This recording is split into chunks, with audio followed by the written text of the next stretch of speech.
Et si jamais tu te demandes, c'est fait par Binge Audio. La perspective d'une arrivée de l'extrême droite au pouvoir en 2027 plane sur la conscience de bon nombre d'entre nous, associée à la douloureuse impression de ne pas pouvoir faire grand-chose pour l'en empêcher. La gestion très droitière des affaires du pays par l'actuelle majorité, l'incapacité chronique des mouvements de gauche à s'unir pour former un projet cohérent, le boulevard laissé ouvert aux idées du Rassemblement national, tout ça ne pousse pas réellement à l'optimisme. Mais alors que faire ? À notre petite échelle, nous pouvons informer, scruter, observer et creuser les racines des obsessions des mouvements d'extrême droite. C'est ce qu'on va s'employer à faire pendant les mois qui viennent, et on va commencer tout de suite en s'intéressant à un courant anti-féministe qui connaît un écho grandissant, les tradwives. Je suis Thomas Rozek, et vous écoutez Programme B.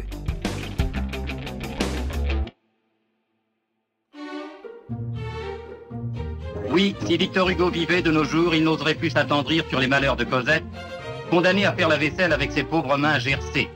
Mais il écrirait sûrement l'art d'être ménagère sur un rouleau de papier linge. Car si la cuisine reste toujours une cage, la femme peut en faire une cage dorée. Pour essayer de comprendre ce mouvement des tradwives qui prône un retour 70 ans en arrière au temps béni où les femmes restaient au fourneau et n'avaient surtout pas voix au chapitre, j'ai passé un coup de fil à Claire Sorin. Elle est maîtresse de conférences en histoire et civilisation américaine à Aix-Marseille Université, spécialiste des courants antiféministes et observatrice attentive de nos fameuses tradwives. Le mot tradwife, déjà on peut commencer par le définir, c'est un mot porte-manteau qui combine les termes traditional et wife, c'est-à-dire traditionnelle et épouse, et donc c'est un mot qui désigne une forme de féminité traditionnelle. Ce qu'on voit, c'est que depuis une dizaine d'années, la mise en avant de cette féminité traditionnelle se répand sur le web par le biais de chaînes YouTube, de blogs et de vlogs postés sur les réseaux sociaux, portés par des femmes généralement jeunes et blanches. En ce qui concerne l'origine du mouvement, c'est pas toujours très clair, on lit des choses un petit peu différentes. Certains mentionnent 2013 et le forum des Red Pill Women aux États-Unis.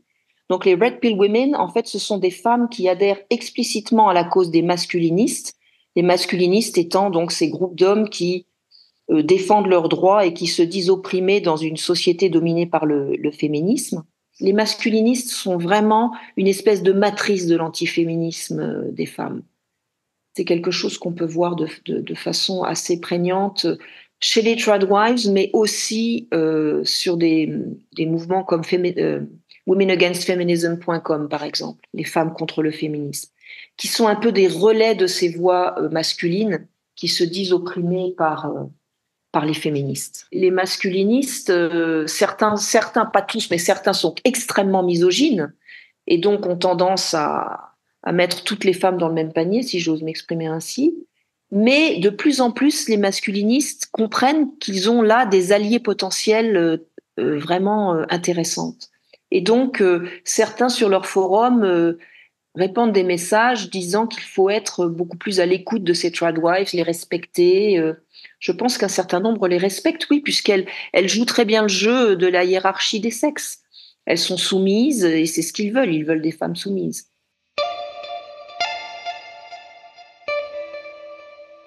La nature du mouvement, il me semble qu'elle est double. Il me semble que c'est un mouvement qui est à la fois réactionnel et proactif. Réactionnel et réactionnaire même, on pourrait dire, parce que il prend le contre-pied d'une certaine culture contemporaine qui favorise la diversité, la fluidité des genres, les discours féministes, l'intersectionnalité et qui défend le droit à l'avortement. Et on note d'ailleurs que le mouvement tradwife s'est accentué en réaction au mouvement MeToo, qui incarne ce qu'on appelle parfois la 4e vague du féminisme, donc un féminisme qui se déploie surtout sur les réseaux sociaux et qui combat notamment le harcèlement sexuel. Mais je pense que ce mouvement est aussi proactif, donc il est réactionnaire, mais il est aussi proactif dans le sens où il a sans doute constitué un soutien à l'élection de Donald Trump. Pendant la campagne de Trump en 2016, par exemple, des femmes traditionnelles ont repris le slogan trumpiste « Make America Great Again » et l'ont transformé en « Make Traditional Housewives Great Again ».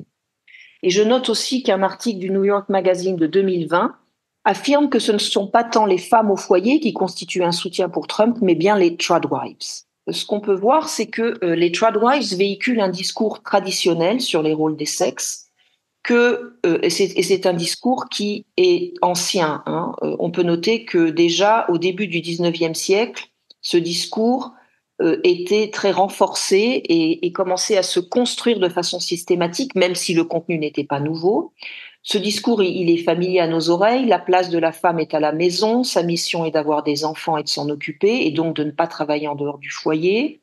Elle doit se soumettre à son mari. Et certaines vont même jusqu'à dire que les femmes n'ont pas besoin du droit de vote, ce qui peut quand même sembler surprenant au XXIe siècle. Mais ce qu'on remarque, c'est que si le contenu du discours date du 19e, clairement, c'est l'esthétique de la féminité des années 1950 qui est relayée. Tip number 5 is to learn homemaking skills. Learn how to cook, learn how to clean, and learn how to keep up a home. And while you're single, you might have more time on your hands to learn these skills, but these are also life skills that can really help you down the line. And not only that, you will feel a lot more prepared when it comes to being a homemaker. On voit en effet les tradwives se mettre en scène dans des robes fleuries, à mi-mollet, serrées à la taille, protégées par des tabliers élégants, en train de repasser ou de faire la cuisine. Et elles expliquent à leurs abonnés qu'elles font passer les désirs de leur mari avant les leurs et qu'elles sont beaucoup plus épanouies depuis qu'elles ont pris la décision d'être mères au foyer. She takes care of the home and she does the cooking and the cleaning. La plupart véhiculent une image négative du féminisme qu'elles perçoivent comme un mouvement qui a mené les femmes à l'échec et à la frustration. Et à nouveau, je voudrais faire un petit retour historique et dire que ce discours antiféministe n'est pas nouveau chez les femmes. Et on peut évoquer notamment la conservatrice Phyllis Schlafly, qui a beaucoup répandu ce discours antiféministe dans les années 1970 et 1980, quand elle se battait contre l'Equal Rights Amendment, donc l'amendement qui cherchait à inscrire dans la Constitution l'égalité des sexes. Dans la bouche de Schlafly, comme dans la bouche de ses tradwives aujourd'hui, le féminisme aurait fait croire aux femmes qu'elles pouvaient tout faire, et en cela, il les aurait fourvoyées.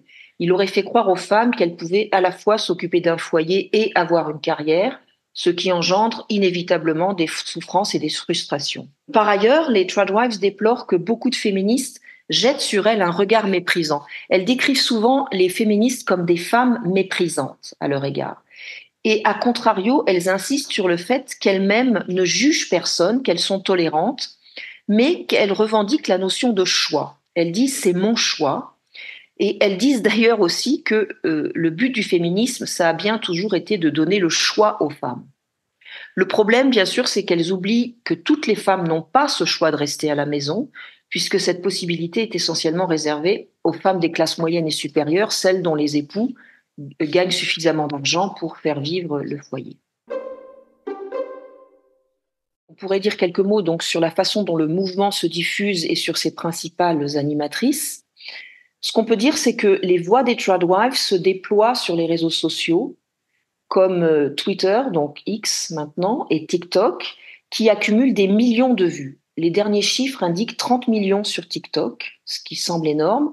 Alors bien sûr, 30 millions, ça ne veut pas dire que 30 millions de personnes approuvent le message, mais cela indique quand même une résonance importante du message. Et si on s'intéresse donc aux figures de proue, on peut peut-être parler de quelques stars tradwives qui reviennent beaucoup sur les réseaux sociaux. On peut parler de Alina Petit, qui est anglaise, qui se présente comme une autrice passionnée de valeurs familiales et d'étiquettes anglaises. On la voit souvent dans ses vidéos préparées de magnifiques thés fidèles à la tradition anglaise avec des scones et servis dans une porcelaine fleurie magnifique. Et Petite explique que lorsqu'elle avait une vingtaine d'années, elle a succombé au stress d'une carrière en entreprise, elle a succombé à la drogue et à des relations sexuelles multiples. Donc en fait, ça c'est dans un blog qui fait vraiment figure de confession. Et elle explique ensuite qu'elle a trouvé une forme de rédemption dans sa foi chrétienne et son mariage. Donc clairement, en Angleterre, je pense que Petite est une figure de proue. Aux États-Unis, il y en a plusieurs. Celle qui cumule le plus d'audience, c'est sans doute une femme qui s'appelle Hannah Nealman, qui a plus de 7 millions d'abonnés sur TikTok et presque 9 millions sur Instagram. Nealman, c'est une femme blonde, blanche aux yeux bleus, une ex-danseuse professionnelle qui a été élue Mrs. America en 2023 et qui est une mormone avec 8 enfants, donc elle a 8 enfants. Elle a quitté New York avec son mari et vit désormais dans une ferme en Utah. Et donc, elle poste de nombreuses vidéos qui la mettent en scène avec son mari, vaquant à leurs tâches quotidiennes, donc leur nourrissant les cochons, trayant les vaches. Et donc, clairement, ces vidéos prônent un retour à la nature et à la simplicité. Et je pense que c'est en partie ce qui la rend très populaire. Aux États-Unis aussi, parmi celles qui cumulent le plus d'abonnés, on peut noter le cas de Nara Smith, qui est intéressant parce que c'est une femme de couleur, d'origine allemande et sud-africaine, qui a 1,7 million d'abonnés sur TikTok et qui est également mormone. C'est également intéressant de voir. Alors, c'était une mannequin, elle a épousé aussi un mannequin, donc peut-être aussi que le côté glamour du couple contribue à leur succès. Et Nara Smith, on peut le noter aussi, donc c'est une femme de couleur mormone et elle est attaquée de façon assez virulente pour propagande mormone, mais il est possible que le fait qu'elle ne soit pas blanche amplifie ces critiques. C'est-à-dire qu'on peut se demander si elle serait autant critiquée si elle était blanche. Et aux États-Unis, il faut noter aussi St. Williams, qui revient beaucoup sur les réseaux. Donc St. Williams, c'est vraiment un clone de Marilyn Monroe. Elle est coiffée comme Marilyn Monroe, habillée comme Marilyn Monroe. Elle parle comme Marilyn Monroe. Elle a 145 000 abonnés sur TikTok. Donc c'est moins que celle que j'ai mentionnée. Mais elle a été invitée dans des émissions assez populaires dans les médias aux États-Unis, ce qui a contribué donc à sa renommée. Et dans la même veine d'St. Williams, on peut aussi citer Mrs. Midwest, qui est assez connue aux États-Unis, donc également une jeune femme blonde aux yeux bleus, avec 204 000 abonnés sur sa chaîne YouTube. Si on s'intéresse à l'Europe et à la France, on trouve aussi dans une moindre mesure des voix qui défendent cette vision traditionnelle de la féminité, essentiellement concentrée autour du hashtag Femmes au foyer, qui cumule 44,4 millions de vues.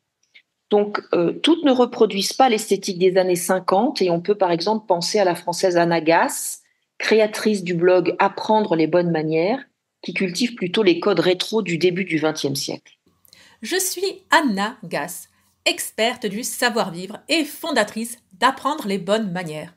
Politesse avec les enfants, élégance vestimentaire, art de la table, savoir-vivre au travail, tout y est, même la correspondance épistolaire. En tout cas, quelle que soit l'esthétique déployée, ce qu'on voit, c'est que ces tradwives abreuvent leurs abonnés de conseils en matière de cuisine, de décoration, de maquillage sobre, de féminité, de scolarité à la maison, puisque beaucoup font l'école à la maison à leurs enfants. Et donc, elles s'adressent à des mères de famille, mais elles s'adressent aussi à des célibataires auxquels elles expliquent comment attirer un homme viril et comment le garder en flattant son estomac. Elles répètent aussi à l'envi qu'elles font passer les désirs de leur mari avant les leurs. Et ça, clairement, le contenu de ce message clairement reprend celui des ouvrages destinés aux ménagères des années 1950 et 1960 et même des ouvrages publiés au XIXe siècle. D'ailleurs, les tradwives revendiquent leur attachement au livre de Helen Enderlin, publié en 1963, qui s'intitule Fascinating Womanhood, donc fascinante féminité. Et beaucoup de tradwives donc se réfèrent à ce livre, qui a été vendu à plusieurs millions d'exemplaires. Moi, ce que je remarque finalement, c'est que ces réseaux sociaux jouent le rôle que jouaient les magazines dans les années 1950, ces magazines qui construisaient une féminité domestique idéale tout en fidélisant un public de consommatrices. Cette féminité que dénonçait la féministe Betty Friedan dans son ouvrage de 1963 The Feminine Mystique, la femme mystifiée en français. Et il est intéressant de voir que Betty Friedan, à l'époque, avait mis au jour le malaise indicible que ressentaient beaucoup de ces femmes au foyer des années 50, recluses dans des maisons de banlieue confortables et souffrant d'un vide existentiel qu'elles ne savaient pas elles-mêmes exprimer et que Betty Friedan a contribué à exprimer, notamment à travers l'expression « the problem that has no name », le problème qui n'a pas de nom. Ce qu'on note, c'est qu'à l'ère 2.0, on voit que ces tradwives, en étalant leur félicité conjugale, font d'une certaine manière mentir Betty Friedan et redonnent à cette vie domestique tout le glamour que vendaient les publicités des années 50. Mais ce que je veux dire, c'est qu'on voit aussi des ambiguïtés et des paradoxes dans cette sphère domestique glorifiée qui est aujourd'hui exposée au regard public. En effet, à travers les réseaux sociaux, le privé devient spectacle Et la mise en scène de la vie intime est potentiellement rémunératrice pour ces femmes qui se targuent de ne pas avoir de profession en dehors du foyer. En fait, en devenant des influenceuses, certaines de ces femmes se forgent une profession, un genre de job à temps partiel qui rapporte plus ou moins bien, mais qui surtout les empêche de façon concrète d'accomplir les tâches domestiques auxquelles elles disent se vouer corps et âme à chaque minute de leur vie. Donc il y a un petit peu de mensonge là, parce que il faut bien voir que ça prend un temps fou d'écrire ces blogs, de faire ces vidéos, de les éditer, de les poster, et donc elles ne peuvent pas se consacrer totalement aux tâches domestiques.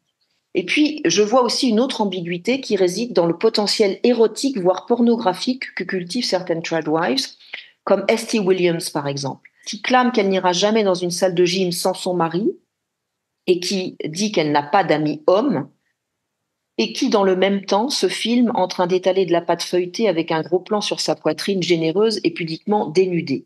Donc là, il me semble qu'il y a un potentiel qui attire sans doute de façon délibérée ou non un public d'abonnés masculins. En ce qui concerne le profil de ces tradwives, ce qu'on peut dire, c'est que beaucoup sont jeunes, chrétiennes et blanches. Même s'il existe, comme je l'ai dit tout à l'heure avec Nara Smith, quelques tradwives noires qui sont représentées. Beaucoup d'articles et d'études ont démontré les liens entre le mouvement tradwife, l'extrême droite et le mouvement masculiniste. Alors, je voudrais quand même dire ici qu'il ne faut pas faire d'amalgame. Il ne s'agit pas de dire que toutes les tradwives sont des femmes d'extrême droite et masculinistes. Certaines le sont certainement par choix, soit parce qu'elles se sont rendues compte qu'elles ne pouvaient pas mener de front une vie de famille et une vie professionnelle, soit parce que leur background religieux les a poussées vers ce mode de vie. Mais il est quand même indéniable que ce mouvement, qui prône un retour à des rôles de genre séparés et qui diffuse un discours antiféministe, a des résonances avec des discours d'extrême droite et même avec le suprémacisme blanc. Certaines femmes, certaines tradwives se sentent investies d'une mission raciale qui viserait à sauver la race blanche menacée par ce qu'elles perçoivent comme des invasions ethniques et migratoires. En 2017, par exemple, il y a quelque chose qui a fait beaucoup de bruit. Aux États-Unis, une tradwife du nom de Ayla Stewart, mère de 6 enfants, a lancé un White Baby Challenge, engageant les femmes blanches à faire autant de bébés qu'elle, voire plus. La vidéo a été retirée depuis, mais cela, évidemment, a fait des remous. Et en France, on note aussi des liens entre des tradwives catholiques et l'extrême droite.